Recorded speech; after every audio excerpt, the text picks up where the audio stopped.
Why are there not more people talking about stomach grumbles? I will never hear my own stomach the same way again after this. Let's break down those rumbles. Fact number 1. That grumble has a name. It's called borborygmi. Yeah, it literally means rumbling in Greek. Fact 2. Your stomach isn't the only one making noise, your intestines join in too. It happens when muscles push air and fluids around, not just when you're hungry. And fact 3. Sometimes your brain triggers those rumbles just by seeing or smelling food. Your body gets ready to digest, even if you're not eating yet.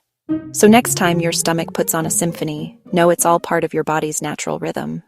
Pretty cool, right? If you love quirky science facts, hit that subscribe button and follow for more.